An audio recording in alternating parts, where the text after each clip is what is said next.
Populacijska politika, nju se ne radi ispod stola, ne radi se ovako malo s partnerima političkim dogovara, to je nadnacionalna tema gotovo, jel? To je nadpolitička tema, nema lijeve desne demografije, hoćemo imati ljude, hoćemo imati strane radnike, hoćemo imati hrvatske radnike, ćemo se baviti visokim obrazovanjem. Gdje ćemo gledati? I to strategija kaže, sama po definiciji nije do mandata, kraja mandata, nego 10, 20, 30 godina, to se zatrne okrene. Pa što smo rekli, znači ovo je treći mandat i malo je razdoblje za demografiju. Ne manje strategije, imate 20 godina se zatrne okrene i imate 45% manje djece u školama. Znači, to je to što zabrinjava. Demografija ne prašta, to su dugoročni procesi.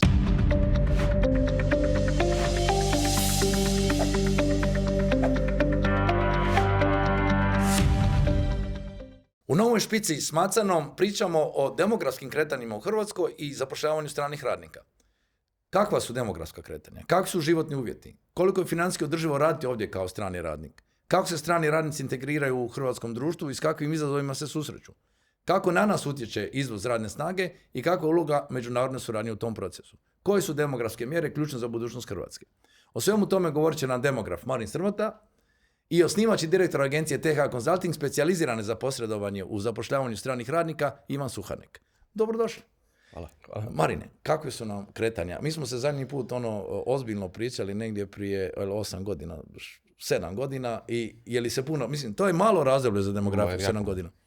Da, u tom razdoblju se dogodilo se, nažalost i dalje su nastavili sa negativni demografski trendovi, već ja mislim i ptica na grani bi rekli zna da su demografski trendovi u Hrvatskoj jako loši, iznimno loši i zapravo unutar cijele Europe smo mi među najlošijima.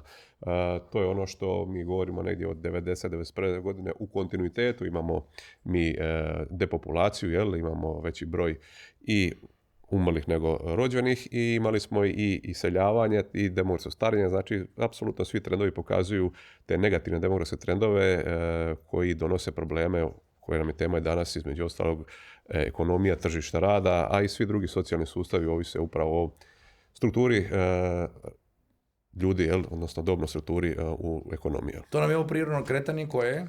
Prirodno kretanje je zapravo prvo pokazatelj koje možete početi pratiti i ono je dugoročno i vrlo vam jasno pokazuje da mi zapravo od 1991. godine imamo veći broj umrlih nego rođenih i ono ubrzava. To je ono što je... I nije bio presudan rat, nije? U ratu ste imali tada još veći naravno pad, ali nije došlo do oporavka. Bilo je neka kriva statistika koju smo mi ispravljali demografi, 96. 7. 8. se nekad navodilo da ima više rođenih nego umrlih, jer se pripisivala djeca rođena u inozemstvu. Pa se to kasnije ispravilo u statistici, ali danas se u nekim statistikama može naći. Međutim, kad ste to sve prepravili, imate od 91. cijelo vrijeme veći broj umrlih nego rođenih, to je znači ta prirodna populacija. I ona ubrzava, pazite, vi ste 1991. do 2000. u tih 10 godina imali ste prvo pad nekih 45,000, 50, pa ste imali nakon toga u narednih 10 godina od 2000 do 2010. 95,000, onda to ste nam imali... je ova druga tablica. Ne, to je ovaj prvi grafikon koji sam vam poslao, onda nakon toga sljedećih 10 godina imate 140,000 manje, znači svaki 10 godina imate povećanje prirodnog pada. I sada prema ovim zadnjih par godina, kako vidimo, ono će biti još i veći. Znači imat ćete u 10 godina vjerojatno negdje oko 200,000 ljudi manje samo prirodnim putem. Znači ne govorimo ovdje sad o migracijama i kretanjima. Znači to je ono što najviše zabrinjava, jest taj fertilitet, odnosno rađanje djece. Depopulacija prirodna je, rekao, u cijelom svijetu sada zapadan problem, ali Hrvatska tu daleko vodi u... Smo najgori u Europi. Među najgorima smo definitivno po svim demografskim trendovima. Imamo iste tendenciju pada fertiliteta, i ta razina. Međutim, postavke, broj ljudi, dobna struktura, udio, znači sve je to najlošije. Mi znamo reći da je to, mi po statistici smo među 10 najstarijih zemalja, znači dobna struktura, ali smo imali i do nedavno apsolutno sve demografske procese negativne. Sad je ta neka promjena, što je vjerojatno danas tema, taj okretanje više broja doseljenih nego iseljenih zahvaljujući tim stranim radnicima, ali tu se postavlja sad neka druga pitanja, dugi rok, što, koliko ljudi odselilo, obrazovna struktura i sve ostalo koje ćemo sigurno spomenuti u temu danas. Znači, kako je ovo kretanje predškolskog i obveznog školskog kontingenta? Znači, tu padaju jednostavno udio te grupacije pada drastično. Vidite da vi zapravo, svi vole reći, djeca su budućnost. I to demografija jako dobro vidi. I struktura, dobna struktura i dobno spolne piramide, vi imate zapravo presliku i vi zapravo vidite u prošlost i budućnost jako dobro. Za razliku od ekonomije, gdje se moji kolege ekonomisti i ja, djelomično njihovi ekonomisti, ne možemo se složiti što je bilo, što će biti, kakav je trend. Ovdje vrlo jasno znate. Vi iščitate dobnu strukturu i ljudi ne mijenjaju preko noći svoj fertilitet, da se to tek tako promijeni. I vi zapravo imate to što sam vam poslao, vidite, najvažniji taj dio budućnost, ta djeca, da zapravo u zadnjih 100 godina imate prepolovio se broj te djece do 15 godina starije, a ove baš od 0 do 6, ta školska djeca, predškolska djeca, 3 put manje, jel?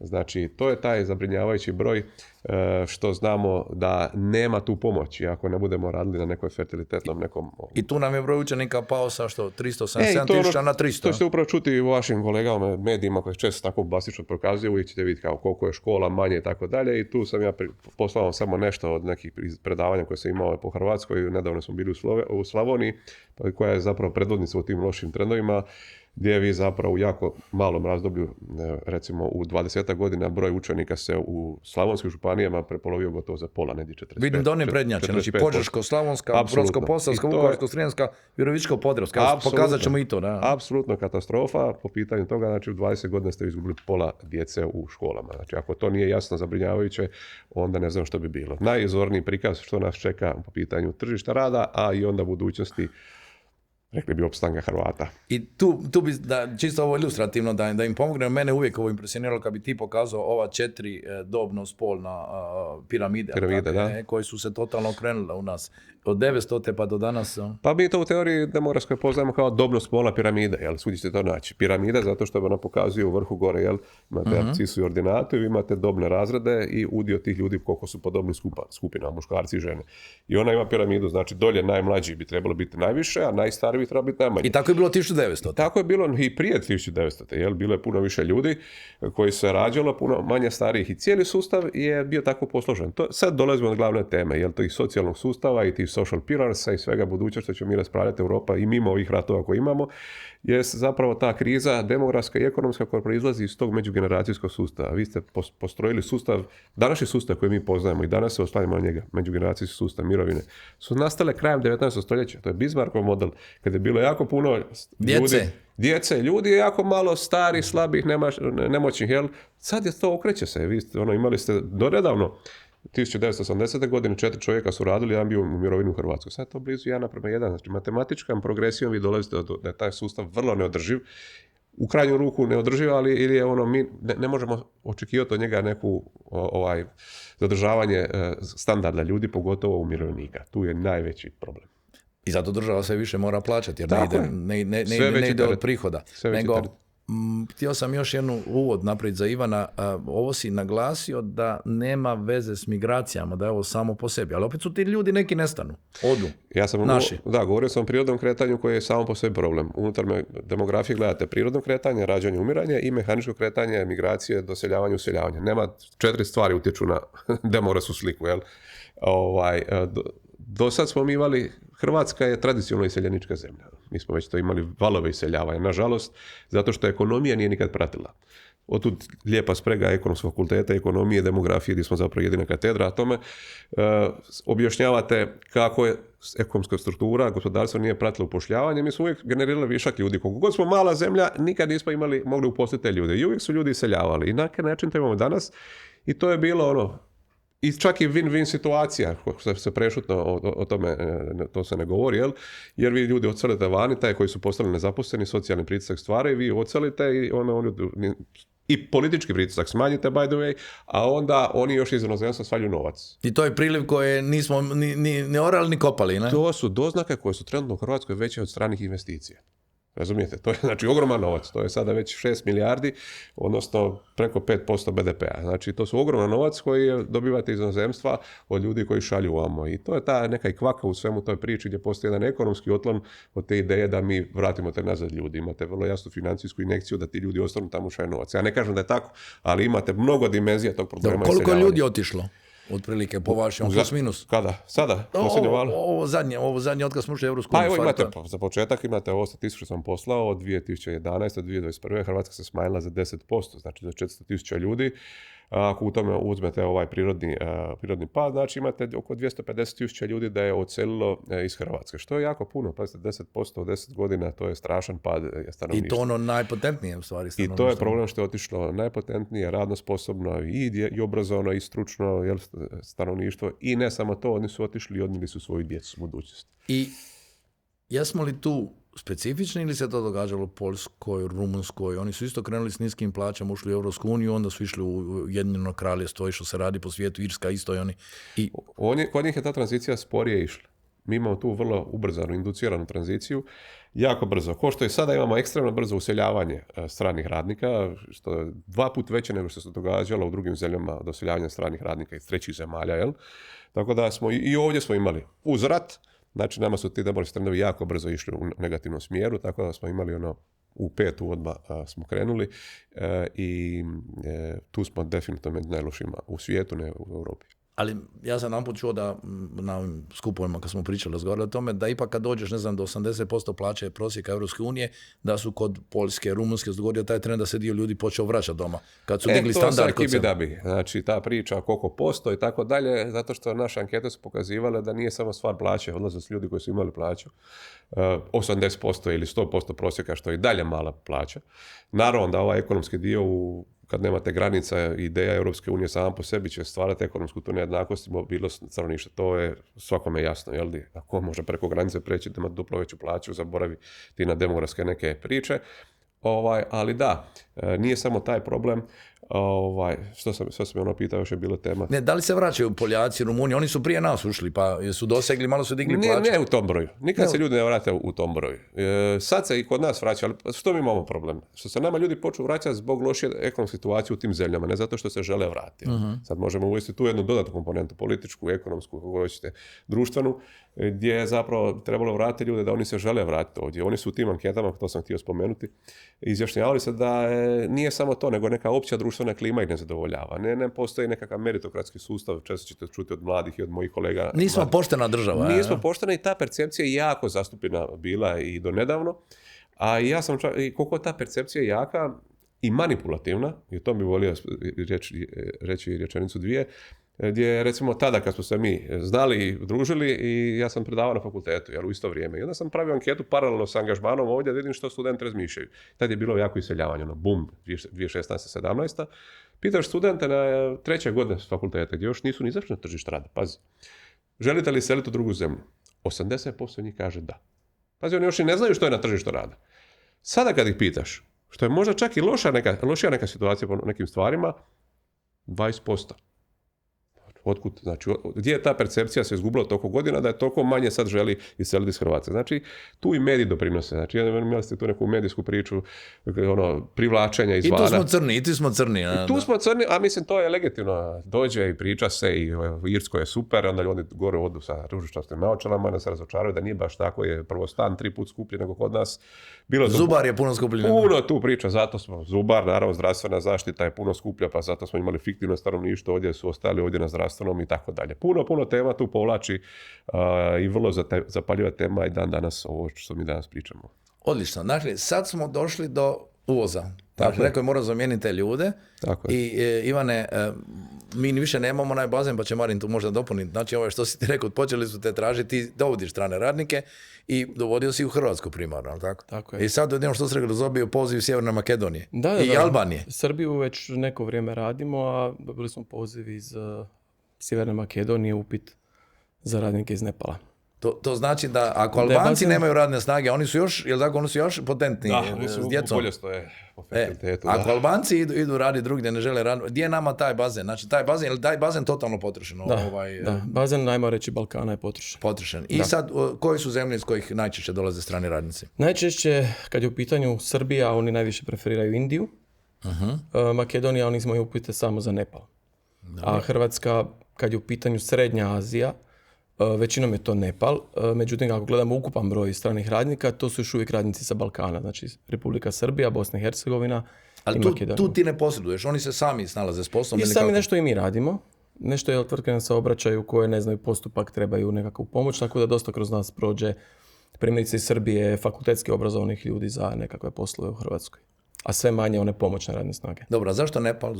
Što je njihova specifičnost? Pa, budimo iskreni, poslove koje ti ljudi dolaze raditi, to je većinom pomoćni poslovi. Da li je to poljoprivreda, da li je to ugostiteljstvo, da li je to nekakve proizvodne linije, prehrambena industrija, građevina, drvna industrija. To su poslovi koji su inače u Hrvatskoj najniže plaćeni i mi htjeli ne htjeli priznati, ne možemo ni priuštiti ništa skuplje od Indije ili Nepala.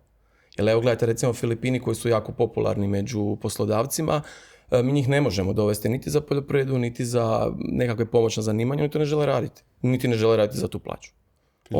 Filipinci oni biraju svoja radna mjesta, oni su većinom u ugostiteljstvu, hotelima, restoranima. Oni su cijenjeni kao profesionalci. Gledajte, ako pogledamo Bliski istok, gdje tih ljudi ima jako puno, oni su počeli sa uvozom krajem 90-ih. Vi kad dođete u Dubai, Filipince ćete naći kao u restoranima, u buticima kao prodavače, voditelja na recepciji, a na građevini... Dadilje. Tako je, dadilje, housekeeping i maids i to. Ali kad dođete na gradilište, sve će vam biti ili Pakistan, ili Bangladeš, ili Nepal, ili taksisti. Znači sva pomoćna radna snaga isključivo iz tog bazena. Da, i kako su tu sad iskustva? Znači to se dosta ubrzalo, procedure su pojednostavljene, bit će dozvola sad na 3 godine. Novi zakon je trebao bi izaći u Narodnim novinama ovaj tjedan. Nadamo se, navodno da 3 godine radna dozvola se odgađa se primjena do 1.1. To će daleko pojednostavit će stvari za one ljude koji su zaista došli raditi, koji tu rade duže vrijeme, da ne moramo svake godine produživati radne dozvole, se dogodi često jednostavno velike tvrtke koje imaju jako puno ljudi gdje se mijenja možda i kadrovska nekakva ljudi u kadrovskoj, dogodi im se da zaborave produžiti dozvolu i onda nastaju problemi. Svojim nekakvim propustom. Da, na godinu dana je to bilo. I to je da ti godinu dana jako brzo prođe. Dobro, ali rešili smo onaj međuprostor, bio je problem s tim međuprostorom kad su ljudi bili bez ikakvih papira, pa lunjali po Hrvatskoj bez posla. To je još uvijek problem imamo. Znači vi dalje, nažalost, lakše nam je riješiti dokumentaciju i dovesti novog čovjeka izvana nego u Hrvatskom promijeniti poslodavca. Još uvijek je pravilo takvo da bivši poslodavac mora ukinuti svoju radnu dozvolu, da bi novi poslodavac mogao ishoditi novu. No međutim, ako vi imate policijsku postaju koja je zatrpana zahtjevima, dogodi se da vi čekate na ukidanje po nekoliko mjeseci. I taj čovjek je zapravo, dokle god ta dozvola nije ukinuta, on je još uvijek prijavljen, ima boravak na tu tvrtku u kojoj je bio. Je li to digitalizirano? Zašto to toliko treba vremena ljudi i svega? Ja znam da ljudi znaju čekati po danima za te dozvole. Gledajte, pred mi postajama. sve apliciramo online. Sve je digitalizirano, ali sama operacija ukidanja ili izdavanja radne dozvole mora neko napraviti u policijskoj postaji. Neki sigurnosni aspekt. Tako je. I pravilno moraju proći, moraju neke stvari biti zadovoljene, ima tu dosta stvari, moraju se fizički neki dokumenti čak i odnijeti, predati. Ali imam dojam nekako da MUP koliko god ulaže naporno su uvijek fleksibilni, prilagođavaju se, oni se moraju prilagoditi granici, tome da jednostavno čini da i njih zatrpava ta količina predmeta, kažem, ljudi koji dolaze. Gledajte, ovisi sve koji je grad u pitanju, ali veliki gradovi su pretrpani zahtjevima, što za izdavanje dozvola, što za ukidanje. Ali oni nama sami kažu, nama je lakše izdati novu dozvolu nego ukinuti prethodnu. Da se mora sve iskoordinirati. Ok, a koji su ti, recimo, znači, imamo najviše Nepalaca? Ako ćemo strancima nazvati zaista ljude iz Srednje Azije, nećemo koristiti Bosnu i Hercegovinu, Srbiju, Makedoniju, mi njih ne smatramo zapravo strancima. Tako je. Mi ne smatramo strancima. I Srednje Azije vi imate negdje oko 40% stranaca, otprilike iz te srednje, odnosno i dalekog istoka, znači Filipini, Nepal, Indija, sad je dosta trend u Uzbekistan, nešto je počeo. Uzbekistan je dosta popularan u sektoru građevine zato što je slični način gradnje i puno je lakše naći zaista kvalitetnu radnu snagu. Nešto se pojavljuje Egipta u zadnje vrijeme isto, ali kažem i dalje je primarno Nepal tu nekako najzastupljeniji. Oni su vam uloženo dobivamo nekako najbolje rješenje, pogotovo za ove pomoćne djelatnosti gdje su zaista minimalne plaće, pogotovo u poljoprivredi. Najviše je prehrambena industrija, znači tamo gdje imamo najniže plaće, tu nažalost su sve Nepalci. A kako je, imali smo silne one skandale o smještaju, kad se susjedi bune, stanari se bune, nemojte nam smještati ljude, ni živi više u istim prostorijama, u lošim uvjetima. Kakva je u prosjeku situacija? Ima boljih i loših poslodavaca, naravno. A ovisi najviše od poslodavcima, ali i o mjestu boravka.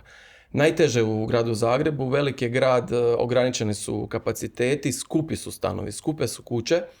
I onda ti ljudi oni gledaju da stave što više ljudi u taj smještaj, ne bi li smanjili cijenu troška po jednom radniku, jer to je na kraju trošak poslodavca. I ako vi dođete gledaju si trenutno cijena smještaja u gradu Zagrebu je negdje između 180 pa do 250 eura po radniku sa uključenim režijama, ovisi koliko je blizu centra. I ako ta cijena, ako oni rasterete te stanove, ako stave manji broj, ako im dođe cijena po radniku do 500, onda nema jednostavno matematika. Dobro, ali Marin, nam to onda prijeti da ćemo dobiti neka geta gdje će se više doseljavati, gdje ćemo okupirati neko selo, gdje ćemo staviti više stranih radnika. Mi to vidimo da se već dogodilo, to se događalo u Švedskoj, Njemačkoj, Nizozemskoj i trebali bi učiti po tom modelu.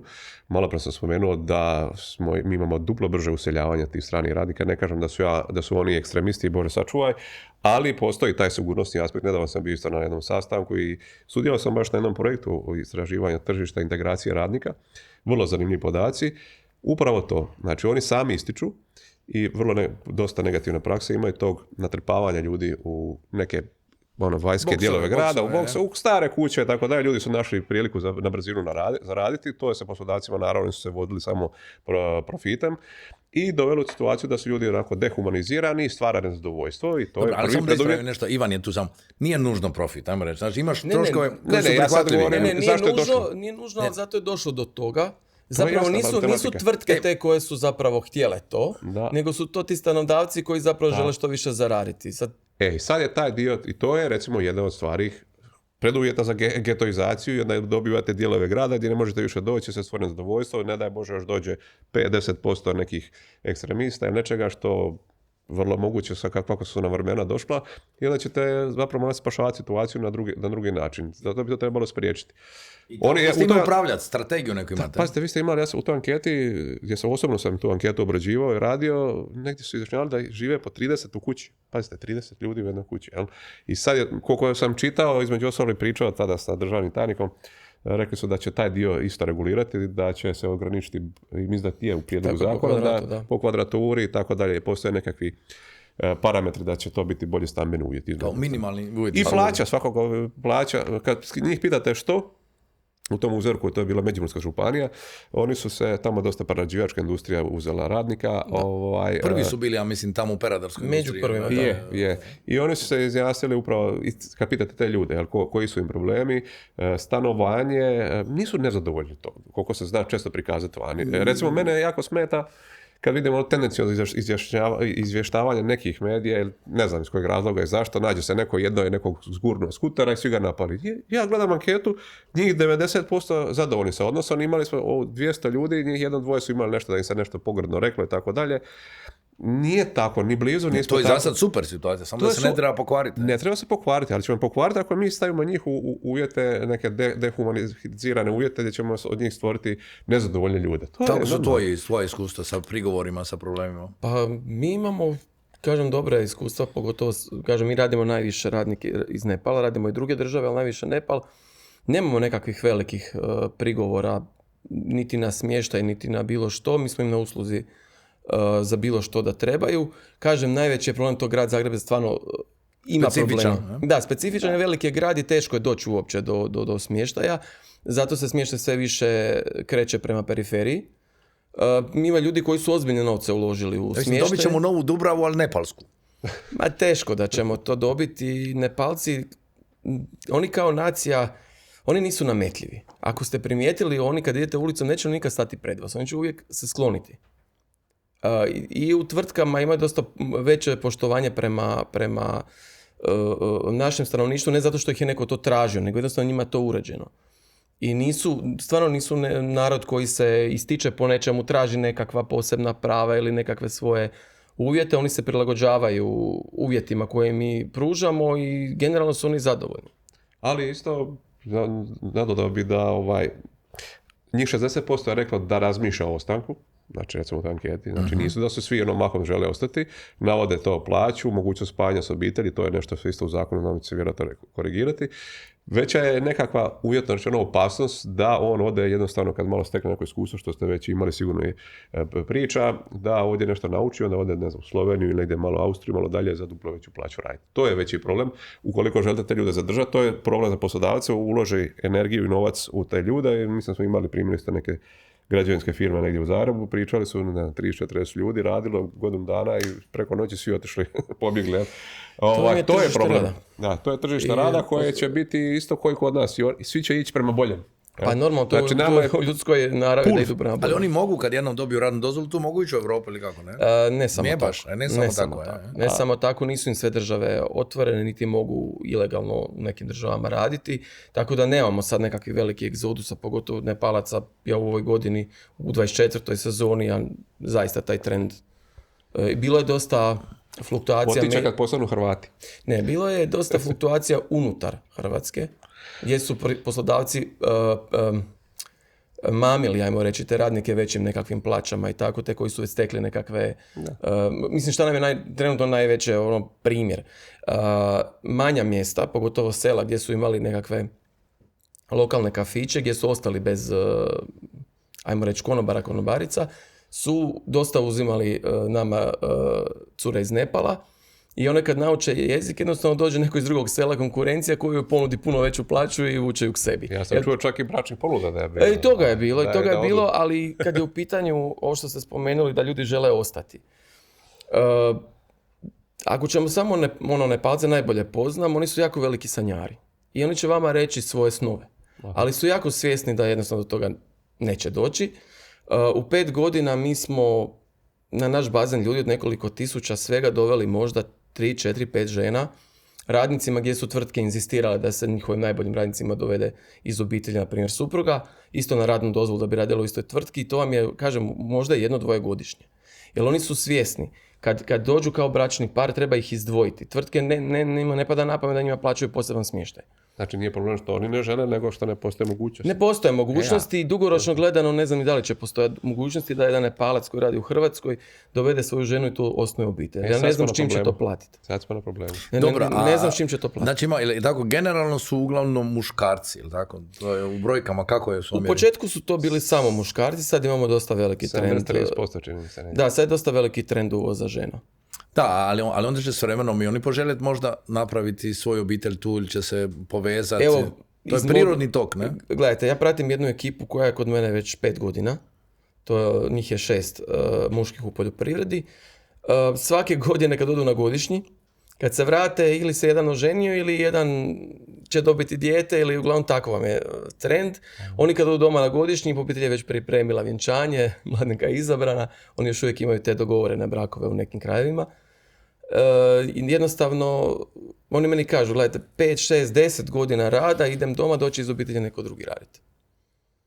Oni to rade, primjerice, na Bliskom istoku, oni to rade zadnjih 50 godina, 40. Dobro, ali onda ostaje? Dakle, to je jedna tih demografskih strategija, uzmi nekoga ko će tu doći do 5 godina i vrati se doma. Ko će imati djecu?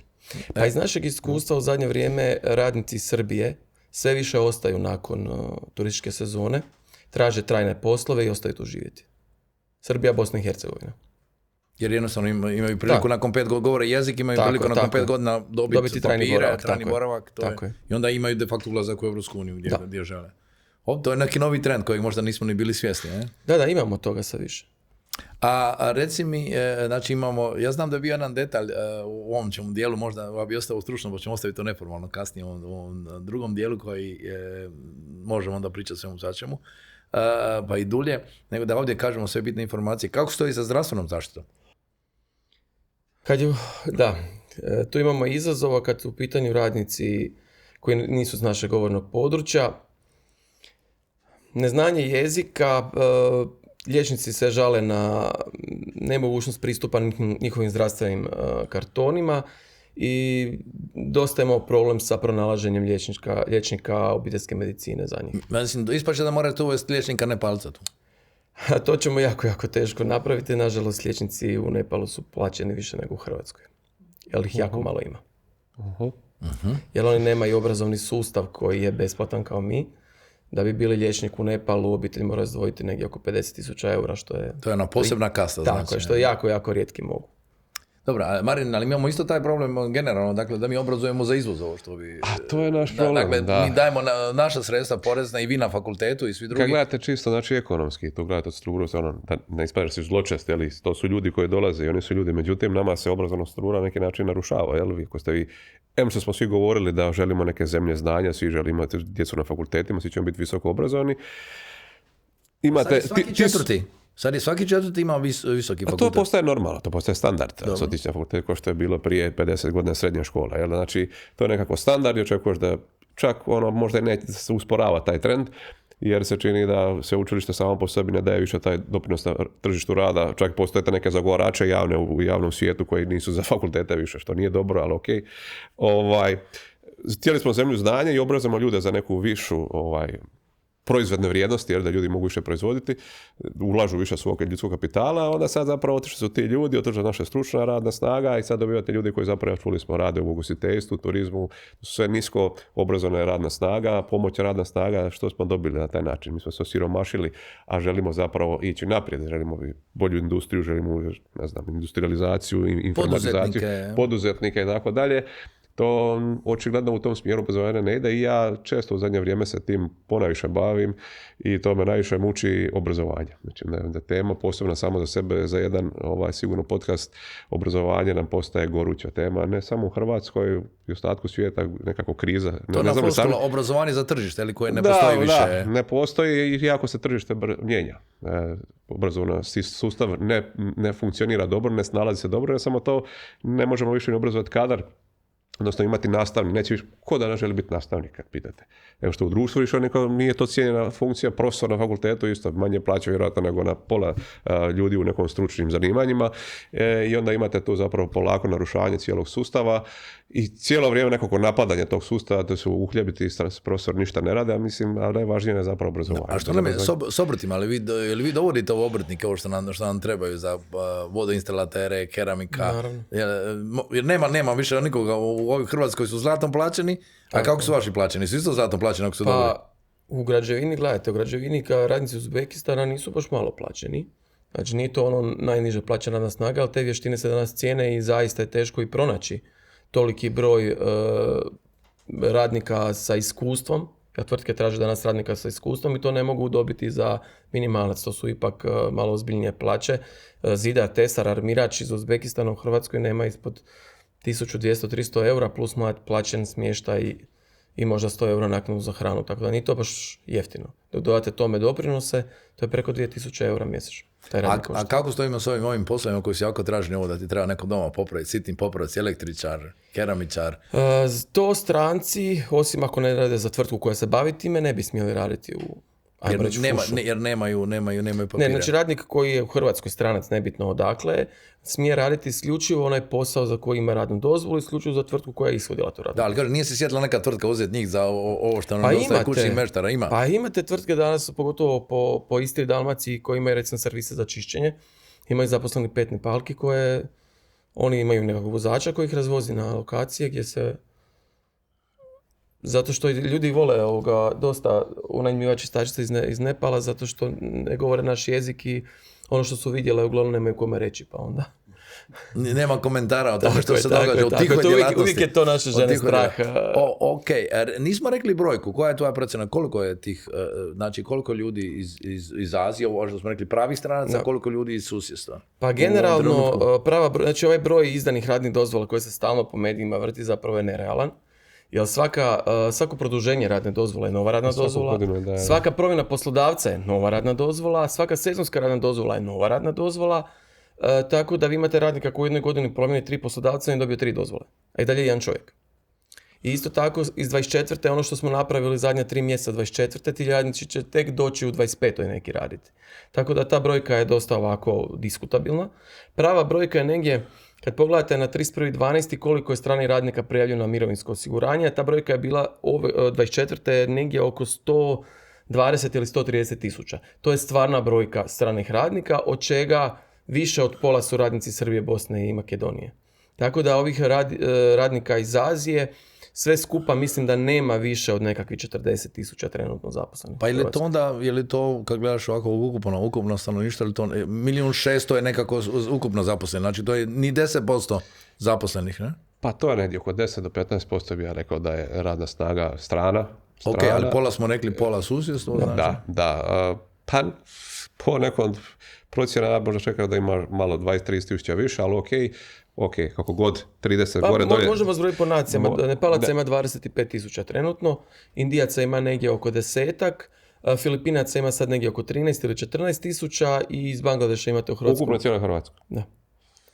I u To se čini Hrvatskoj... malo broj. Nešto si isto Da, naučio. gledaš Zato što broj, županijama, jel? broj izdanih radnih dozvola, to je ta brojka Znam, to je koja zato se pojavljuje- koja vara, tako je. Javljaju se zato što oni se moraju ponovo prijaviti i tako dalje. To je bilo za prošlu godinu 260.000, pa ja bih rekao da je to negdje 70%, ali okej. Da, to je u demografskom smislu jako velik broj. Za Hrvatsku koja ima 3,8 milijuna ljudi, ako bi se takvom dinamikom nastavilo, mislim da neće, jer ne postoji više tolika potražnja kako mi se čini, barem tako smo zadnje pričali nešto po tim sastancima, sad se zadovoljila trenutno ta koliko poslodavcima treba i to on zapravo dolazi do toga da poslodavci zapravo diktiraju to. Osim poslodavaca ja imam jednu pritužbu, ali ne ovdje na kolegu, čuo sam kako on počeo. U Hrvatskoj je 400 agencija za privremeno zapošljavanje i posredovanje, kako se već zovu, što je enorman broj novoniklog zanimanja ili biznisa u Hrvatskoj u zadnje 3 godine, što također pokazuje neki nesrazmjer. To ono upali lampicu, ako to malo pratite, znači nešto eksponencijalno eksplodira, broj radnika, znači nešto se tu, i onda tu počnu problemi. Trpanje ljudi, getoizacija, problemi, socijalno vamo tamo, jer dolazite do nesrazmjera onoga što potreba, želja za profitom preko noći i to je ono što se nadam intencija bila u izmjenama zakona da se to malo regulira. Ja sam više puta znao reći dajte malo regulirajte i sam ko može postati ta agencija, jel da ne može baš svako. Znam da ima tu ljudi koji se bave tim i bliski politici, ali to ne bi trebalo nikog interesirati. Znači to mora postati standard i vrlo jasno, pogotovo u uvjetima demografskim koje Hrvatska ima. Ne možemo Jer se radi s ljudima. Ne? Radi se s ljudima, koje god strane okrene. I ove civilizacijske, humanitarne, demografske, ekonomske, red mora postojati. Idemo prema kraju za ovaj dio koji ide na televizije, pa bi tu htio zaključiti, znači da mi Ivane kažeš, imamo još nekakvih 8 minuta, znači koje ti trendove vidiš sad, koji pritisak sa praktične strane vidiš i htio bi vidjeti od onda Marina koja bi to bila rješenja, jer treba neka strategija. Vidim da se nešto događa, da to čuju ovi koji gledaju putem klasičnih medija, pa onda ćemo nastaviti u ovom drugom dijelu ležernije ovim praktičnim nekim stvarima. Pa trend, kao što je kolega rekao, je usporava, nije tolike više boom tog dovođenja novih radnika. Dosta se diže ta, ajmo reći, do sad je bilo ono samo dovedi, pa ćemo ga naučiti, sad već sve više traži se vještine se traže, tako, sve se više traži vještine, iskustva. Mi smo stoga u zadnjih godinu, 2 dana dosta naših poslova prebacili baš na Bliski istok, gdje radimo selekciju također radnika iz Nepala ili Indije koji tamo rade i tamo su stekli nekakva iskustva. Jer gledajte, nemoguće, možete vi dovesti vozača C kategorije iz Indije ili Nepala, ali kakva će to biti kvaliteta, zaista upitno, oni tamo voze lijevom stranom i dosta je to izazovno, dok na primjer ako na Bliskom istoku tog istog čovjeka uzmete koji tamo živi, radi možda 10 godina, koji tamo vozi desnom stranom, koji ima na kraju krajeva i prometne znakove, puno lakše. I traži se ta nekakva kvaliteta sve više. Mogu ja nešto ga pitati? Sve? Što je s tom plavom kartom? Ta plava karta? Famozna plava karta koja se spominje da će se ciljati na višu obrazovnu radnu snagu, da će biti zacrtano 1,5 prosječna plaća, bruto da se dovlači i tako dalje. To je nešto drugo, to je nešto što Emirati... To iz Europe dolazi tako. To je ono što Emirati zovu golden visa. Znači oni će privući... plave boje. Dobro, oni će privući, na primjer, ako ste liječnik, u Emirati će vam dati sve. I stan, i posao, i veliku plaću, samo da dođete živjeti tamo. No, međutim, mislim da Hrvatska sa 1,5 puta već teško da će privući visoko obrazovni kadar. Mi imamo među skladištarima, na primjer, Indijaca iz Kerale koji su visoko obrazovani, ali šta im to vrijedi? Ne pričaju hrvatski jezik, teško je certificirati diplome, oni rade kao skladištari, iako su visoko obrazovani. Da, 80% njih je reklo da i dobro pričaju engleski, zaista jako lijepo pričaju engleski, pametni su dečki, ali rade kao skladištar, jednostavno ne mogu svoju diplomu nostrificirati tu. Marine, par tih osnovnih koraka, pa ćemo nastaviti u ovom drugom dijelu. Vidimo, ovo moglo trajati dulje. Brzo nam je prošlo ovih prvih 45 minuta, imam tu 3-4 minute, pa da čujem što bi ti sugerirao. Znači, imamo ministarstvo, tako konačno, nije u nekom drugom ministarstvu, imamo ministarstvo demografije. Ali ministarstvo je, kad shvatite kako to funkcionira, tijela državne uprave, ono je ograničeno. Jel? Sam sam bio tamo i sad znam kako možemo osnovati 55. ministarstvo. Stvar je kojim zakonima vi upravljate, koje su vaše mogućnosti unutar sektora kojim radite, koje su vaša proračunska sredstva. Točka.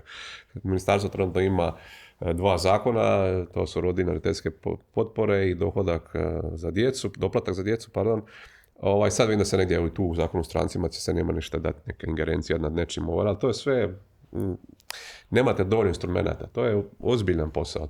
To nije... Dobro, ali prije svega je potrebna strategija. Ali ko će je I sad napisati? dolazi do te strategije. Što već demografi dosadili sami sebi već ne znam koliko godina, generacija demografa, to je ozbiljna tema. Populacijska politika, nju se ne radi ispod stola, ne radi se ovako malo s partnerima političkim dogovara, to je nadnacionalna tema gotovo, jel? To je nadpolitička tema, nema lijeve desne demografije, hoćemo imati ljude, hoćemo imati strane radnike, hoćemo imati hrvatske radnike, ćemo se baviti visokim obrazovanjem. Gdje ćemo gledati? I to strategija kaže, sama po definiciji nije do mandata, kraja mandata, nego 10, 20, 30 godina, to se zatrano okrene. Pa što smo rekli, znači ovo je treći mandat i malo je razdoblje za demografiju. Nemanje strategije, imate 20 godina se zatrano okrene i imate 45% manje djece u školama. Znači, to je to što zabrinjava. Demografija ne prašta, to su dugoročni procesi. I ono kad pitate me što, sad ja gledam, zadnjih par godina pratim i sam kad sam bio tamo, gotovo sam sjediš za stolom i tučeš glavom od stol i ne kažeš, nema nam pomoći, jel, zato što nemaš mehanizama. Ali stvari se mijenjaju dosta sada u svijetu i kad gledate, prije svega moramo promijeniti jednu paradigmu. To je globalno, moramo promijeniti paradigmu. Vi ste zapravo do nedavno imali glavnu tezu u svim medijima, u svim javno-političkom životu, biznis svijetu, u kapitalu je bila prenapučenost, jel? Imate govore predsjednika Amerike, jel, 69. Nixona, da nas je previše na svijetu i to se nastalo. Mi u demografiji kažemo, imate dvije demografije, jedna naša, umiruća koje mi kukamo, imate ovi koji su se bavili po Africi. Dobro si rekao, ona kako si rekao, da izgleda kurna sada. To je naša zaštitni znak, kurna, demografa hrvatskih. A druga strana, ajmo reći tako američki neki diskurs je bila uvijek previše nas ljudi, eksplozija stanovništva, to su bile te 70. godine, 80. To se nastavilo. Pazite, vi ste imali samo 3 velike konferencije Ujedinjenih naroda na temu demografije, velike, ogromne, i to je bilo overpopulation. I od tada mi ništa globalno ne. I sad što se događa? To je to što bi bilo prvi preduvjet, osim snažne političke volje, a to korelira s tim, promijeniti paradigmu. Nema nas previše na svijetu, neće nas nikad biti. Koje god matematikom okrenete, to je nemoguće. Jel? I jasno pokazuju svaki mogući teorije i trend i analiza da nas je, što smo razvijeni, manje. Fertilitet je svugdje već pao ispod 2, te ispod stopa zamjenske fertiliteta, danas je tata i mama imaju manje 2 djece u prosjeku. Znači ne možemo ići dalje, istočno, Aziju, traži, oni isto imaju manje djece. Zato ne dolaze oni od tamo na njih više, ali tamo će, kako će rast standard padati. Svaka projekcija pokazuje da će cijeli svijet, nećemo prići, nema šanse, 11 milijardi ljudi. I onda bi trebali početi padati. Još ako se međusobno pobijeno, bit će nas još manje. Ali činjenica je da je to pa sve priča. I zato je meni sad drago čuti, neko će reći, evo, neke opet konzervativci, desni, fašizmi se javljaju, što je opet opasno, to je istina Bog. Slušaš Ilona Muska. Recimo, prvi put se javlja u tom... On ima 14 djece. Tako je, ali pazite što se događa. Prvi put, najmoćniji, najbogatiji čovjek na svijetu, u tom kapitalističkom, neoliberalnom, kako god nazovimo ga, krutom svijetu, se javlja priča da ipak premalo nas je. On sam napominje svaki tjedan dana, neki tvita nešto kaže da je depopulacija najveći problem. Jel? I sad vidite, to je mogućnost za promjene tih javnih politika. Nismo preterećeni s previše ljudi. Nije to Hrvatska ima problem. Ja sam imao taj problem u vladi. Nije ulaganje u ljude, u djecu, to nije socijala, pomozi ubogima. To je ulaganje za budućnost. Znači, mi ulažemo, ali ako gledaš do preksutra, naravno da ti je to raspanje novca iz proračuna. Ako gledaš na 20 godina, 10, onda ne bi imao takvu statistiku. Jel? Ulažemo u budućnost. Prilika, bez obzira na ludi svijet, trenutno poludjeli geopolitički, prilika da okrenemo tu priču. Da se vratimo kombinaciji obiteljskih politika i tržištu rada, da ljudima tu poboljšavamo standarde. Postane to nešto poželjno. Pa gotovo trendi. Jel? Kako je trendi postalo ima psića umjesto dijete, tako trendi postalo ima djecu. Jer vi imate gotovo pa diskriminaciju ljudi sa većim brojem djece. Pa i sada ćete vidjeti jedan prizvuk ismijavanja u medijima kad se govori pustimo sa Ilona Muska, ali evo on je sad iskače iz paštete, sam ga nedavno komentirao kod Mojmire, 14 djece. Da, ali čujete onaj negativni prizvuk od tome. Malo mu se smiju. Malo mu se smiju. A što se ne smijemo, onako nema ništa djecu. Da nećemo ih... onda to osuda. A ovo nije osuda kada ima previše djece. Došli smo kraju ovog dijela koji ide na televizije. Špicu smacano radimo u suradnji s novim informativnim portalom Pogled HR, dijelom grupacije Media Solution, u okviru kojeg djeluju najvažniji hrvatski regionalni mediji i tu nas možete čitati. Znači, ne samo gledati, nego i čitati. Znači, Novi list, Glas Istre, Glas Slavonije i Zadarski list. Pogled je njihov novi nacionalni portal koji donosi opširne analize najvažnijih tema poput ove demografije, britke komentare te drugačiji i oštri pogled na hrvatsku stvarnost, što vjerujemo da i mi radimo u Špici. Na kraju ove emisije pozivam vas da nam se pridružite na YouTube kanalu Špice s Macanom, tamo ima pretplatite se, to je besplatno, zapratite nas kako hoće, ne morate ništa platiti, možete pogledati nastavak razgovora s mojim gostima, koji je uvijek nešto opušteniji, ali jednako zanimljiv. Jednim klikom i pratite sve i prethodne i buduće epizode na kanalu Špica s Macanom. Hvala i do gledanja sljedeću subotu u 10. Sad ćemo malo pričati o tome tko su naši gosti u ovom uvodnom dijelu u drugog dijela, a više o njima doznajte na našem blogu tako da skenirate ovaj QR kod, svi imate danas pametni mobitel, samo ga usmjerite i onda možete dobiti apsolutno više informacija. Dakle, Marin Strmota je hrvatski demograf, izvanredni profesor na Ekonomskom fakultetu u Zagrebu i ovo što si rekao, izvanredna kombinacija ekonomije i demografije, ne može jedno bez drugoga. Diplomirao je, magistrirao, doktorirao na Ekonomskom fakultetu, fokusirajući se na demografiju i ekonomski razvoj. Radio je kao državni tajnik u Ministarstvu za demografiju do 16. do 18. gdje je dao ostavku zbog nezadovoljstva demografskom politikom usred pres konferencije, lako to će biti zabilježeno. Nakon toga vratio se akademskom radu gdje istražuje populacijsku politiku i utjecaj demografskih promjena na gospodarstvo.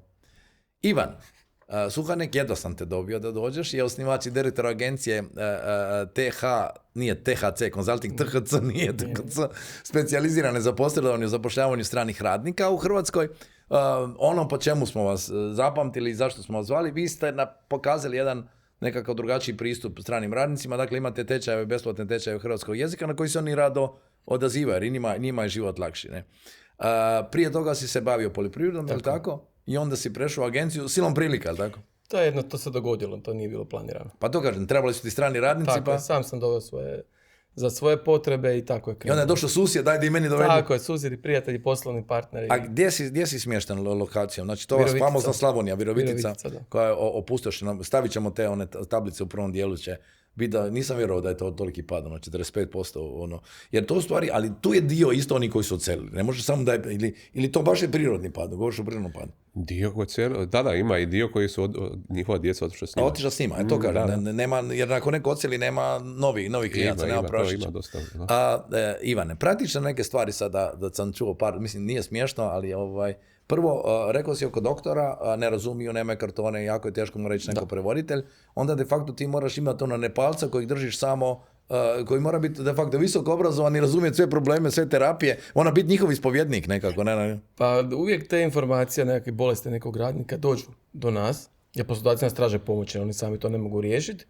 Najveći je problem što velika većina tih ljudi nema svog obiteljskog liječnika, nego zaista od slučaja do slučaja tražimo. Znači, što znači da nema? Njih ti moraš prijaviti ili kako? Trebalo bi se prijaviti kod liječnika opće prakse, ali nažalost ne želim reći da ih ne žele primiti, ali jako je teško. Dobro, što si rekao da ih ne žele primiti? Doslovce neki kažu smrde, ali tako? Što imamo isto taj jedan problem razlike u kulturama i hrani. To su možda sporedni slučajevi, ali generalno je teško naći liječnika opće prakse.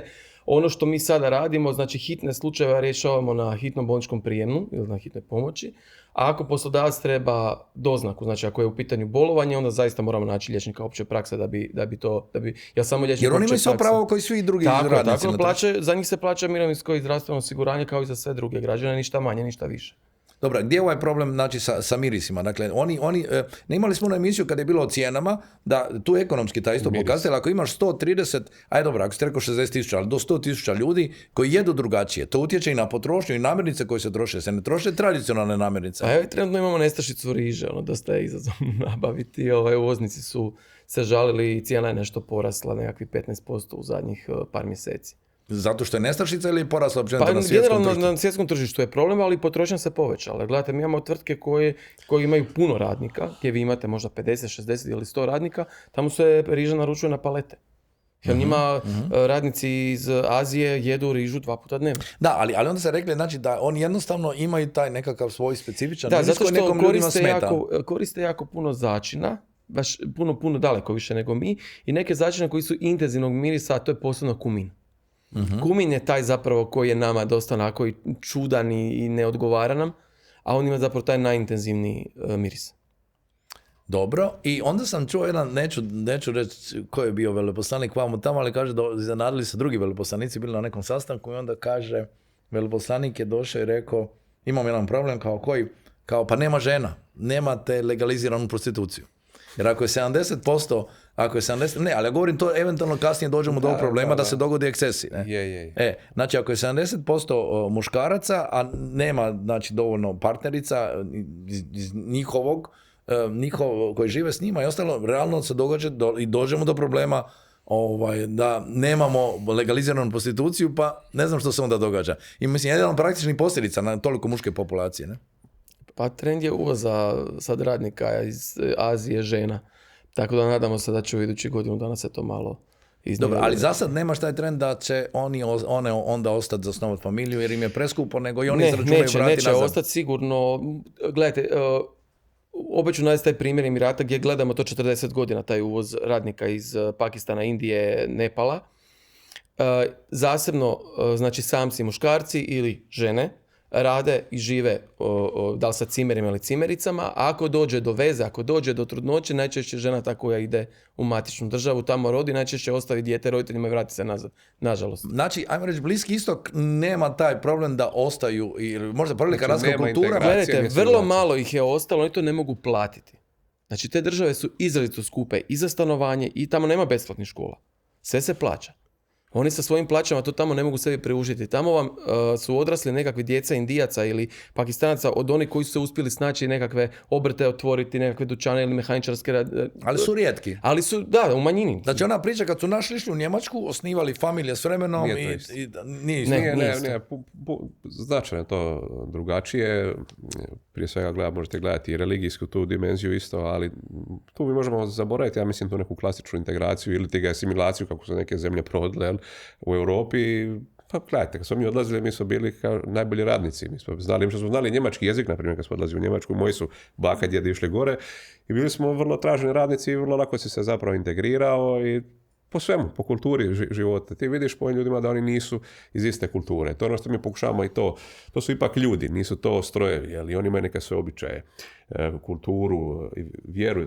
Ja sam znao više puta reći da je bilo kad bi mogli ciljati više na Filipinca, sad sam čuo da su oni relativno skupi, jer Filipinci su 85% su njih katolici, to nije mala stvar. Vidjeli smo da već postoje nekakvi među ti brakovi, između Hrvata i mahom kako sam vidio Filipinki, više Filipinki. Znam, ja imam par prijatelja koji su imali svoje firme i hotele i onda molite samo mi odvesti, evo ti budi tu, ali nemoj mi samo odvesti sa sobom i na kraju cura otišla. Tako da ima i toga. Jel? Ali recimo kad se vratimo kod ove hrane, što mi je bilo zanimljivo, i to, vidite su to ljudi, ne može tome pristupiti samo kroz neki zakon. To je sad ta priča integracije koja je još zahtjevnija nego što je bila po nekim zemljama Europe. Jel? Bio sam na tom događaju, odnosno na tom projektu integracije u Međimurskoj županije. Super jedan udruga koja radi, platforma za društveni razvoj Čakovec. I onda su organizirali Taste Fest, tako neko. Dobro. Neki festival njihove hrane, jel? Usred grada Čakovca i onda su oni pripremali svoju tradicionalnu hranu. Ja sam osobno tamo išao, čak sam i djecu pojeo. I onda mi je to bilo zanimljivo, ovako stao sam sramalo i promatram, jel? Ima li tu interakcije među tim ljudima? Bilo je super i to mi je super ideja i to bi trebalo poticati. Znači nekakvu interakciju među ljude, to nije strogo, ljudi tamo rade posao ako želimo integraciju, ako želimo to. Ti ljudi su pripremali tu hranu, ali nekako se osjeća kao da su oni više to bili uposleni da to odrade nego da se međusobno druže. Ali nije da nije postala interakcija, došlo je puno ljudi. A znate da će najprije mi Hrvati doći kad ih pozoveš nešto jesti, ali hrana kad je bilo, to je, ja bih rekao, odličan primjer. Kad bi se takve stvari počelo sada lokalno. Evo ti ideje, Ivana. Pa to je jedna od mojih, jedna preporuka policy papera toga za lokalne vlasti, je da se oni uključe u to, jer neće sad Markovog trga shvatiti, ne možeš sve kroz direktivu napisati europsku. Znači to je sad nešto što bi trebalo lokalno raditi. Ako to želimo, čak možda imati po primjeru nekih zemalja nekakve urede za tu integraciju. U uredu može čak jednog čovjeka iz njihovog naroda dođu. Jezik je prevelika prepreka, 80% njih nema pojma praktički hrvatski onako su napisali, ali engleski znaju. Znači edukacija, jezik i približavanje s tim ljudima. Ako želimo govoriti o nekakvoj integraciji. Ja isto sam malo skeptičan da će to biti, neće to biti model Jugoslavije i Njemačke, ali 50.000 ljudi ostane ili nekim bar tim pomoćnim poslovima, ili bar da stvorimo tu nekakvu infrastrukturu njihovu, ko što smo mi stvorili iseljeničku infrastrukturu. Danas ti vrlo lako odeš u Njemačku s jednim pozivom na mobitel, imaš prijatelja, Imaš posla, kogod hoćeš, nađeš stan. Tako i oni kad stvore tu, imat ćemo bar tu za te sezonske poslove neku pojednicu, jer očigledno Hrvati više neće raditi u poljoprivredi, što je možda po meni prevara. Za njih te iste ljude možda bi mogli više zaraditi nego da su nastavnici ili ne znam što sve, što je pogubno, ali dobro. Hoću reći da ta integracija je puno značajno drugačija i puno više na njoj treba raditi. Znači, puno više od toga da propišemo koji zakon, treba se uključiti cijelo društvo. Ali nemamo tu strategiju, nemamo recimo, što je bilo s Ukrajincima kad se dogodio rat, ono neko rekao, dovedite Ukrajince do što više... Ja sam bio u Ukrajini svojevremeno tamo i recimo, oni su jako slični nama. Znači, jedan od najboljih mojih službenih putovanja je bilo u Ukrajinu. Kad sam išao u Dnjipar tamo, osjećao sam se skoro pa ko doma. Kad govorite ovako osjećaj. Em što su znali svu kulturu o nama, bilo mi je neugodno koliko su znali o nama, ja nisam znao o njima. Pogotovo u ovom dijelu Domovinskog rata sve su to znali i pazite, njih 40 milijuna ljudi i njima smo još tada bili ipak razvijeniji. Mi smo tamo nekako more, zapad, i bilo je tamo i tih cura i žena koji su radili pa su rekli idu sa mnom, se vraćaju, povećaju za Hrvatsku i postojala ta želja, ideja da smo mi još nekakvi zapad i znali smo mi reći neki prije mene su to govorili, da spominjem pokojnog Dom Bakovića koji je govorio, ljudi su se tada ismijavali, čovjek je bio zapravo ispred vremena. Ukrajinci bi bili ti koji bi nam bili recimo podobni. Idealni, kompatibilni. Ali boga mi ja nisam vidio da dolaze u tisućama ovdje, to sad treba postaviti pitanje zašto. Jel? Zašto, kako, postoje li nekakvi diplomatski putovi, jer smo li mi zapravo toliko ekonomija dobra ili nismo. Ja vam mogu odgovoriti zašto ne. Evo, slušamo ispravo. Slušam. Do rata u Ukrajini mi smo imali nešto Ukrajinaca, agencije su dovodile Ukrajince, pogotovo u građevinu. I onda smo imali taj val sa ratom, gdje ih je došlo na autobusima, ako se sjećate. No, međutim, njima je bilo jeftinije živjeti od pomoći nego raditi. Ali su imali mislim da je bilo 500 eura, ako se dobro sjećam, ta nekakva pomoć. I kad je cijela Europa njima dala te zelene karte, oni su iz Hrvatske koji su tu radili otišli na zapad. Tamo gdje bolje. Tako je. Dobro, je li imamo isto taj cijeli, je li se sad taj trend ništa mijenja, malo je situacija u Njemačkoj lošija, da ovi kad su Sirijci prolazili 15. vamo tamo i dio ljudi je ostao tu, ja sam imao iskustvo, čak sam i iznajmljivao državi bio onaj stan kao za ono osnovno stanovanje, pa tu isto vidiš te razlike u kulturi, ali njima je bilo, mislim da jedan od njih ostao, svi drugi su pobjegli negdje po Europi. Jako im je neprijateljska, mislim, nije da Hrvatska je nama teška, a kamoli nekome ko ne govori jezik i mora se snalaziti s to da bi došao po neku pomoć. On ima sva ta prava. A ja mislim da to ima veze s ovom percepcijom koju sam spominjao na početku. Kad vi pogledate objektivno, nije Hrvatska toliko loša za život, usporedu sa recimo zemljama odakle dolaze, da ne uvrijedimo te ljude, prvo njihova prosječna plaća je 300 eura, čini mi se tamo, jel? A da ne govorimo o uvjetima života, standarda, on ima ovdje super. Zdravstvenog, i sad je to pitanje. Što mi radimo po tom pitanju? Je li možda kvalitetniji život u Hrvatskoj? Ja bih rekao da je, pošto sam Hrvat i putao sam svijetom, ja sam uvijek bio rekao da je Hrvatska raj na zemlji po mnogim stvarima. To ona sad već floskula, kad svi govore. Ne, ja ovako tvrdim uvijek ovako, ja ti uvijek tvrdim da je Hrvatska najbolji omjer cijene i kvalitete u odnosu koliko moramo raditi. Mi najbolje živimo za koliko moramo raditi. U nas je produktivnost. I tu su stranci puno više rade. Imaju taj disciplinu, daj mi samo raditi, prekovremeno plati. U njih to nije problem. U nas je gledaš štopericu i treba Filipince, Nepalce, učite lijepo na kavu znaju otići na špicu, malo i uz more. Nemoj, pokvarit ćeš Ivanu posao. Ne, jednostavno oni su došli s ciljem da zarade nešto. I njima je u cilju raditi čim više. Oni traže od svojih poslodavaca, molim vas, radnu subotu, njima je to ludilo ako ne rade subotu i nedjelju, njima je to previše slobodnog vremena. Zašto? Oni nemaju nikakve obaveze, oni nemaju ništa za raditi. Nema društvenog života. Tako je, nema ništa za raditi. Pa, to je jedan detalj koji mi se dogodio. Dakle, mi smo prvi put postali njih svjesni na proslavi možda nove godine prije 2 godine. Jer i ja se sjećam kako sam išao s mojima po gradu, Advent idemo mi, i idemo, ajme koliko strani radnika. Pa i njima je Božić, i njima je neradni dan. Oni su isto van. I oni su rekao da slave i naše ove blagdane. Ali ovo što je rekao Ivan, njima isto bio slobodan dan. I što će oni raditi? Izašli su se podružiti zajedno. Onda smo ih prvi put vidjeli onako u većim grupama i ljudi su ostali iznenađeni. Ti ljudi svakodnevno rade. rade. I da li naši onda ti poslodavci im daju tu priliku? Jer ja shvaćam, da li su fair u tome? Znači, daju im vjerojatno da rade, a da li ih plate? Plati, naravno, plati se svaki sat. Oni jako dobro znaju koliko su radili. Dobro se znaju požaliti ako plaća nije u skladu s onime što su oni radili, što su očekivali. I bolje od Hrvata se žele. Jako dobro, oni to znaju, točno vode evidenciju radnog vremena, tako da ne možete vi njih prevariti. Znaju oni jako dobro i svoja prava i sve.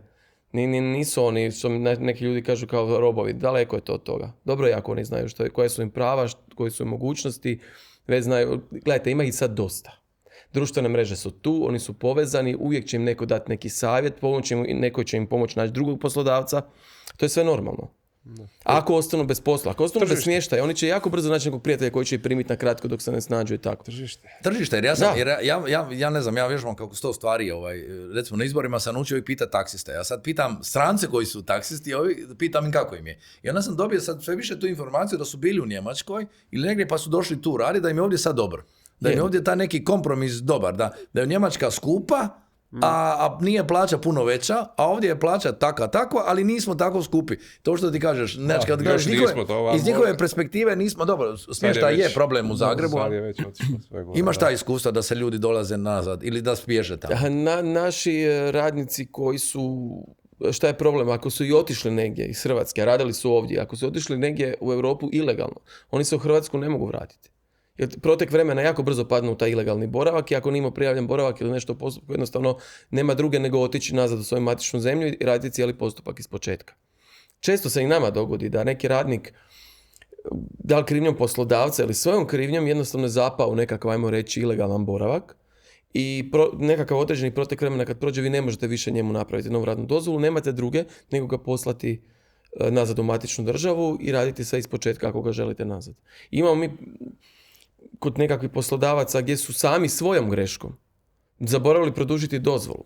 Jel to je radio neko drugi pa da je dao otkaz, slabo se ljudi zapravo i razumije u taj cijeli proces i dogodi se da oni postanu svjesni tek kad je ta dozvola istekla da oni nemaju dozvolu.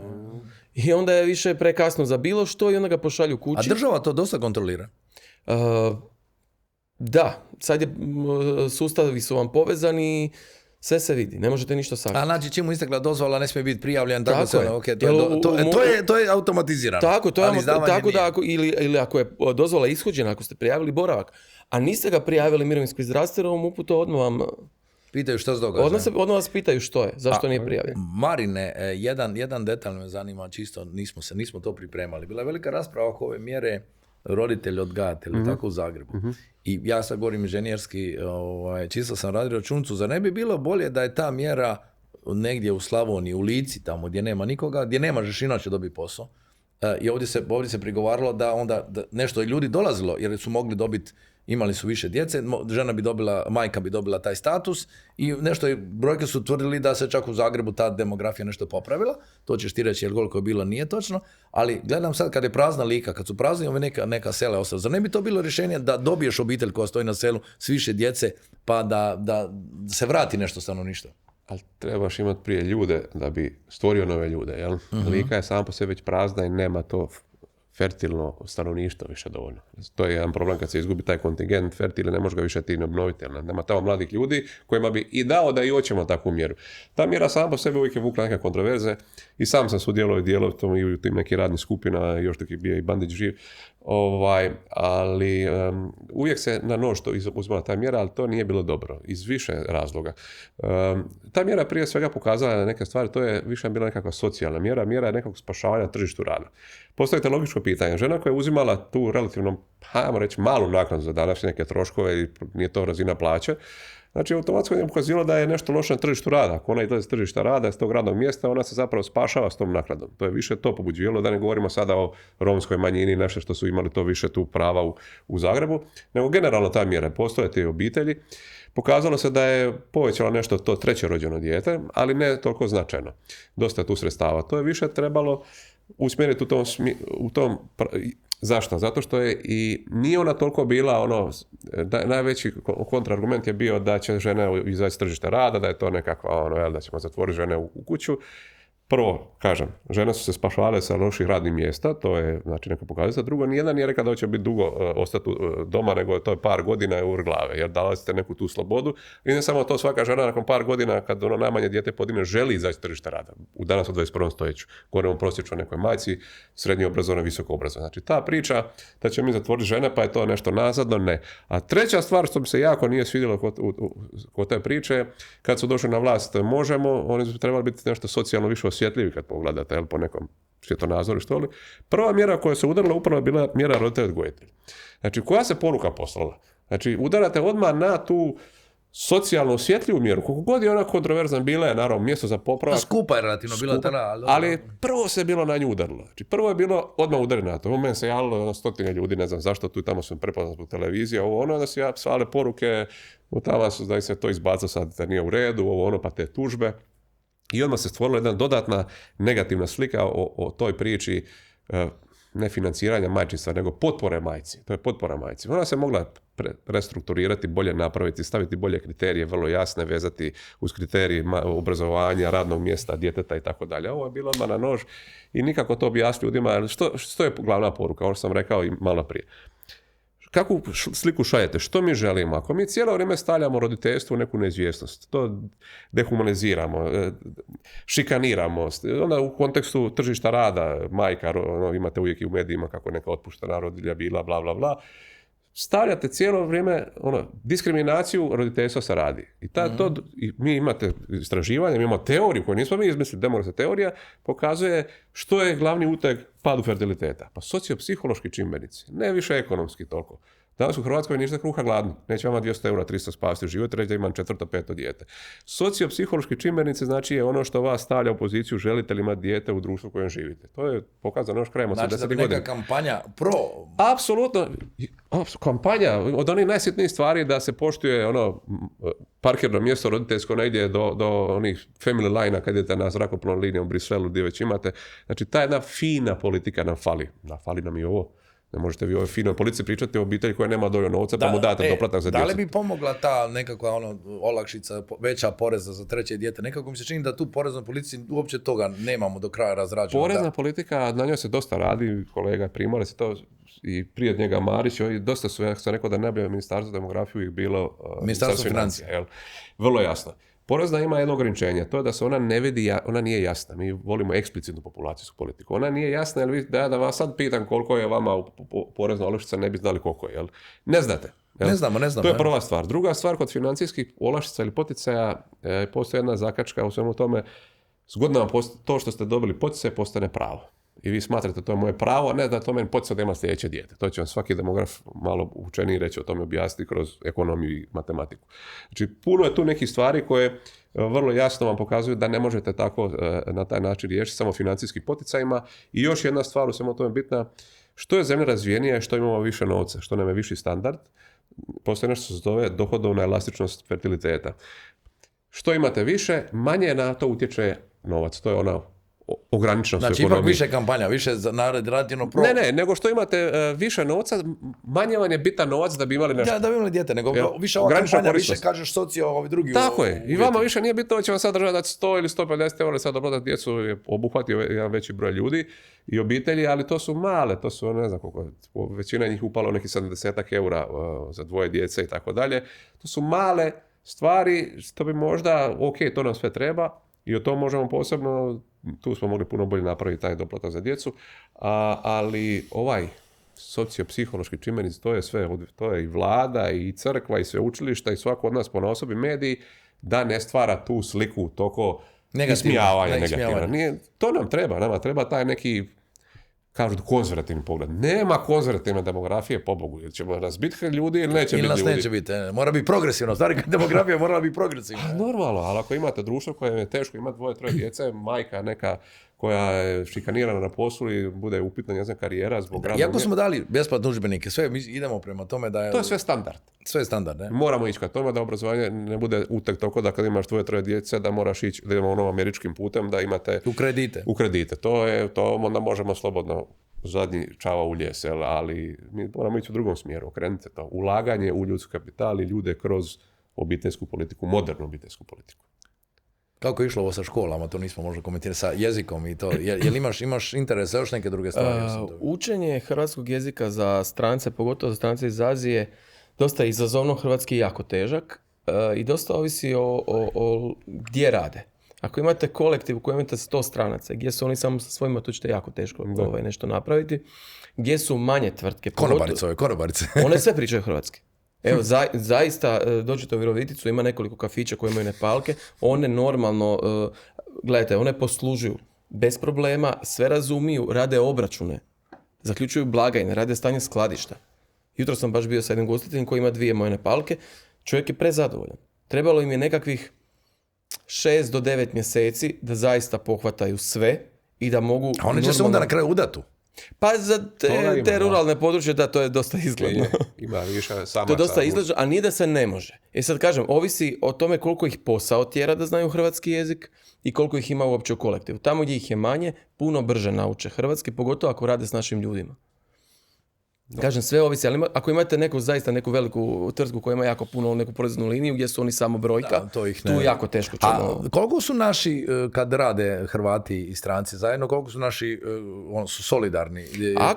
Ako zaista rade skupa, nemaš problem. Ljudi ih tretiraju zaista kao svoje kolege i stvarno nema nikakvog. Ajme reci koliko je bilo još ovih incidenata. Ovo mi se nije svidjelo. Znam da ja sam osobno isto jako intervenirao i vidim da je MUP dobro intervenirao na ove, kad su maltretirali ove dostavljače, da im donesu 2 šteke pa im onda ne plate za keš, pljačkaju ih, ali to je stalo. Tako bio jedan trend koji je policija dobro zaustavila. Ja ne mogu reći za i jednog svog radnika da je imao nekakav problem ili incident, zato što ne radim, mi dostavljače uopće kao agencija nismo radili. Ali ne čuješ, ne? Da, ali ono samo što u medijima vidim isto koji vi. Da. Okay. Dobro da se o tom medijima govori. Znate šta još? Mi smo kao agencija jako puno radili za tvrtke u ruralnim područjima. To su ljudi koji žive u selima i tamo zaista nema ih kodirati. Ali im bio šok kad su došli prvi ili je sad već to normalno? Pa nekako je bio, možda u početku, ali sada smatraju pod normalno. A kako ih zovu ruralni? Pa daju im nekakve nadimke, pogotovo ako rade s njima, uvijek dobiju nadimak nekakav. Domaći neki. Pa domaći nekakav. Jer ne mogu ime ne mogu prevesti. Pa imali smo jednog Nepalca dolje u Opuzenu, koji je ovako dosta inače specifičan kraj, među prvima još prije jedno 3-4 godine. Za mandarine, što za Tako je, došao u mandarinu dečko i ostaje kod tog poslodavca na duže. On je dobio nadimak, odnosno ime je dobio Šime. I taj ostaje Šime i Šime je govorio hrvatski tečno nakon godinu dana, vodio te grupe koje su dolazile, normalno komunicirao sa poslodavcima. Kažem, tamo gdje je sila natjera zaista... Treba Šimu dovesti. A što se priča o ovim sezoncima? Nešto ste komentirali prije, nisam vas čuo o sezoncima. Neko ne želi ostati na sezonu ili želi samo sezonu odraditi. Nekakvi trendovi što se događaju vas. Pa ne, kažem, dosta ljudi je iz Srbije, Bosne i Hercegovine, Makedonije dolazilo na sezonu u Hrvatsku i dan danas dolazi, no međutim sve ih više ostaje. Kad prođe sezona, šalju nam upite, mailove, da li bi mogli naći nekakav dugoročni posao. A drugi posao koji nije sezonski. Drugi posao koji nije sezonski, tako da bi ostali. I sve više tvrtki, velike tvrtki, obrazovane ljude iz Srbije. Dosta kod nas u našem županiji ima nekoliko liječnika iz Srbije, tako da taj trend... Pa njihovi konobari su svačan topovi koji su topali. Ne daju oni najbolji, opet nam dođu ovi najbolji uspijevaju zadržati. Gledajte, i u Srbiji imate trend rasta plaća. I te plaće u Srbiji su do prije nekoliko godina zaista bile puno niže nego u Hrvatskoj. To više nije tako. I za kraj nešto nisam pripremio, ali ćemo napraviti jedan dobar reel. Ajmo se vratiti na tvoj OPG, prošlost. Što si, nam smo pričali o tim dobrim, starim sortama i sjemenima, što nam je najbliže? Turci, što si rekao? Što domaćicama preporučite? Gledajte, imali smo u povrtlarstvu.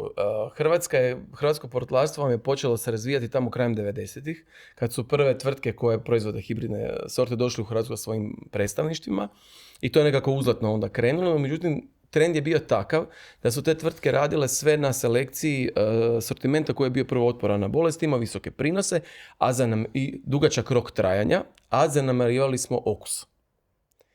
I onda smo dobio si plastičnu rajčicu. Tako, i vi ste sad došli do toga da su zaista svo povrće bezokusno. Znači, trgovački lanci isključivo traže da lijepo izgleda i da dugo traje. A kakvog je okusa, ako ga briga. Je to kad prerežeš rajčicu, kažeš kako miriše pomidora napravo. Gledajte, u dućanu ono što osjetite, što miriši zapravo na peteljka. A plod ne miriši, niti ima šećera u sebi. u ovom zimskom razdoblju sva povrće vam najčešće dolazi ili iz Španjolske ili iz Turske. Ja sam bio onda kao proizvođač u Španjolskoj i baš smo gledali tamo, to je bilo prije jedno 15 godina, tu rajčicu koja je zaista jako lijepo izgledala i bila totalno bezukusna. Tada je još Europa surađivala usko sa Rusijom. Ja sam pitao tog bridera, dobro, ali to je bezukusno. Kaže on, pa šta te misliš da u Sankt Petersburgu neko zna šta je rajčica? Koga briga? Bitno da traje, jer 28 dana traje brod iz Španjolske do tamo i jednostavno mora izdržati. Da bi izdržala mora biti tvrda, mora biti ubrana zelena, jednostavno nemate nikakvih više života u njoj. Tako, i onda se taj trend počeo mijenjati, jer ako ste primijetili sve više tih nekakvih specijaliteta po dućanima, da li čeri rajčice, pa ovih radnih boja i tako dalje, uzgoj svih tih rajčica u dućanima vam je na hidroponu. Znači to je uzgoj bez tla. Proizvođači koji su se bavili uzgojem rajčice u Hrvatskoj, taj trend je jako pao. Znaš, tamo, kraj iz kojega jesam, tamo 2007. 2008. proizvodio negdje preko 2000 tona rajčica u ljetnoj sezoni, da bi pali nakon, prošle godine ako smo proizveli nekakvih 300 tona, dobro smo proizveli, zato što smo izgubili tržište. Trgovački lanci ne zanima ta proizvodnja, jer ta proizvodnja jako kratko traje. To vam je eventualno 7., 8., 9. mjesec, a oni traže proizvođača. Tako je, oni kreću već 15.3. Jedan sad krenuti svi proizvođači sa hidropona i završit će 1.12. I to je razumljivo. Oni traže supply chain da radi non stop. A ljudi su se okrenuli onda sortama koje su, ajmo reći, imaju onaj stari prizvuk, koji imaju miris, koji imaju okus. Turske tvrtke, jedna posebna tvrtka je na tome radila i došli smo do toga da je sad jako popularan Pink paradajz ili pink rajčica, kako hoćete, koja izrazito fino miriše, ima prekrasan okus, šećere i napravila stvari zaista jedan boom ne samo u Hrvatskoj nego na cijelom Balkanu. Trenutni najveći proizvođač pink rajčice je Albanija. Znači to su okusi nekako Balkana. To su okusi, tako. To su kupi kod nas. Ima, morate samo znati da ta sezona ne kreće sada. Aha, nego kad sezona kreće tamo negdje polovicom 5. mjeseca i traje negdje do polovice 10. Dobro, a što je sa onim našim starim sortama, onim velikim? Te sve rade na razvoju tih sorti, ne bi li ih malo doradili da bi bile tržišno isplative. Tako, da bi bile možda otpornije na nekakve viruse, ali danas imate jako puno virusa. Jako izazovno proizvodnje, imate nove štetnike. Evo tuta apsoluta koja je južnoamerički moljac rajčice, koja je do prije nekoliko godina smo je viđali samo u hidroponiji, odnosno u prostorima koji se griju, gdje je mogla prezimiti, počela prezemljavati gore u Slavoniji i na otvorenom. Klimatske promjene. Tako, znači nema mraza nema mreze da je smanji populaciju, jer ona ne može prezimiti u hladnim uvjetima i mi sad imamo sve veće štete od tuta. Ne samo mi, Srbija i Mađarska. Dobro, ali to je neka tema za neku drugu špicu. To je tema zaista došli do ove, sam samo htio ilustrirati koje su nam to mirišljive rajčice, ovo nisi isto znao, Marina. Ok, na kraju smo još jedne špice s macanom, pretplatite se na naš YouTube kanal, gledajte nas i dalje, komentirajte, pišite što vas zanima i koje goste biste voljeli vidjeti u podcastu. Gledamo se ponovo u sljedeću subotu u 10 sati.